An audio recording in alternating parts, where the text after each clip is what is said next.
సిఐని తీసుకొని వచ్చి దేశవ్యాప్తంగా మండి ప్రజలందరూ కూడా తిరగబడితే దాన్ని రద్దు చేశారు.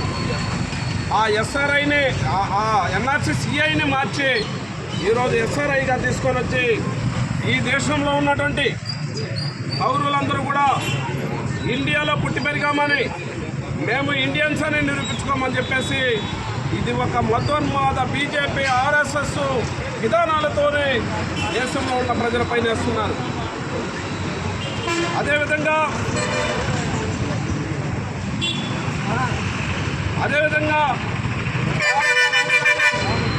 ఏదైతే ఆ రోజు స్వతంత్ర పోరాటం కోసం భారతదేశం ఇటు ఉండాలని చెప్పేసి అంబేద్కర్ గారు దేశం మొత్తం తిరిగి ఏదైతే రాజ్యాంగాన్ని రాశారో ఆ రాజ్యాంగాన్ని పూర్తిగా కూడా తుంగలో తొక్కే విధంగా ఈరోజు చేస్తున్నారు.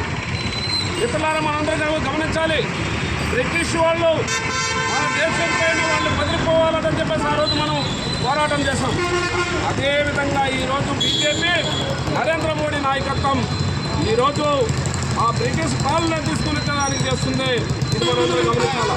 ఎందుకంటే ఆ రోజు ఏదైతే మన అందరిపైన మనం ఇక్కడ నివసిస్తుంటే మన పైన పన్నులు కానీ ఏదైతే మన పైన దౌర్జన్యం కానీ చేశారో అదేవిధంగా ఈరోజు బీజేపీ చేస్తుంది. దీన్ని గమనించండి. అందుకోసం బీజేపీకి బుద్ధి చెప్పాలంటే మరో దేశ పోరాటం జరగాలి. ఆ దేశ పోరాటం ప్రజలందరూ కూడా తిరగబడి ఈరోజు బీజేపీకి బుద్ధి చెప్తే కానీ ఈ దేశం బాగుపడుతుందని చెప్పేసి ఈ దేశ ప్రజలందరూ కూడా సుఖ సంతోషాలతో ఉండరనేసి మనం గుర్తుంచుకోవాలా. ఈరోజు ముస్లిం క్రైస్తవుల పైన, దళితుల పైన, అదే బీజేపీ ప్రాంతాల్లోనే దళితుల పైన ఎక్కడైనా నీళ్ళు తాగితే వాళ్ళని హింసించడం, కొట్టడం జరుగుతుంది. అదేవిధంగా ముస్లిం సోదరుల పైన అనేక దాడులు జరుగుతుంది. క్రైస్తవుల పైన అనేక దాడులు జరుగుతుంది. అసలు ఒక హిందూ దేశమే హిందువులుగానే ఉండాలని చెప్పేసి ఈ మొండి వైఖరిని మార్చుకోవాలని నరేంద్ర మోడీ, అమిత్ షా అని చెప్పేసి ఈరోజు సిపిఎం పార్టీగా మేము డిమాండ్ చేస్తున్నాం. లేని పక్షంలో గతంలో ఎన్ఆర్సీకి సిఐకి వ్యతిరేకంగా ఎంతైతే భారతదేశం మొత్తం అట్టుడిపోయింది, ఆ విధంగా మరో ఉద్యమాన్ని నువ్వు చూస్తావు. నువ్వు ఉద్యమం చేసిన తర్వాత నువ్వు మార్చుకోవాల్సిన ఖచ్చితంగా నీ వైఖరిని మార్చుకుంటావు.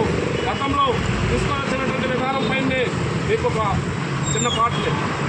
దేశమంతా మండుతున్నా అనువాద సిక్కులొచ్చ ముందుకు రన్నా తాత ముత్తాతలు ఇక్కడ పుట్టి పెరిగినా నిరూపించుకోవాలట ఇండియన్స్గా ఎందరో ఎందరో ఎసరై గోలా చెప్పరో నరేంద్ర మోడీ ఎందరో ఎసరై గోలా చెప్పరో నరేంద్ర మోడీ.